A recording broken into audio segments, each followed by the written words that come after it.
Mama, there's an old lady standing in my room. Whether or not you believe in paranormal activity, you can't deny the craziness of the stories I'm about to tell. Years before I was born and my mom and dad were still together, they had a house together. There was nothing particularly strange about the house, but there were some events that were very extraordinary. And one in particular. One night my mother woke up to my father basically ripping the entire house apart, opening the closets and pulling everything out. When my mom asked, "What are you doing?" he said, "I'm looking for something." Okay, well, yeah, this doesn't really have to be something weird, right? But later on it happened again, and another time, so basically it happened a couple of times. He was sleepwalking. But since that wasn't very interesting to tell, they didn't tell anyone. And one day, my then uncle came over and slept at their house. That night, he suddenly woke up and started sleepwalking and opening all the closets and taking stuff out. When the others woke up and asked him what he was doing, he said, "I'm looking for something." Okay. So for some reason he started doing the exact same thing my father did, even though they never told him about that. Sorry about my face and voice, by the way, I'm sick, so...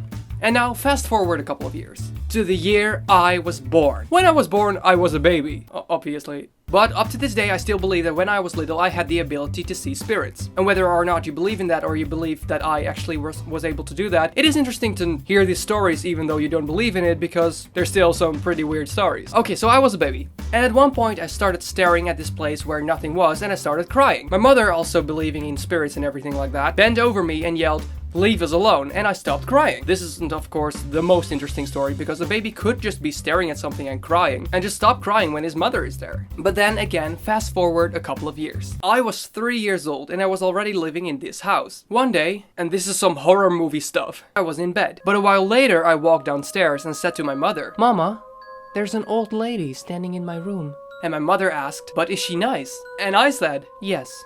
and that's basically the end of that story, but that sounds like it came straight out of a horror movie. Thank you so much for watching this new video. Please let me know down below in the comments, what are your experiences with paranormal stuff? Do you actually believe in paranormal stuff? Please let me know, because I would love to read that. Also, sorry this video wasn't very long, and it also wasn't very enticing, but that's because I'm sick and I actually didn't even plan on recording, but I still wanted to make a video for you to see. And if you're new here, I would love to have you subscribe to this channel. I normally post comedy skit vlogs today on Saturday, and on Wednesday I post comedy sketches and cinematics, or a combination between the two. All of that to let people know that it's awesome and okay to be yourself and to be unique, and you shouldn't let anyone change who you are, because you are perfect the way you are. But above all, I really hope you liked the video, and like I always say, just be unique. You're awesome the way you are.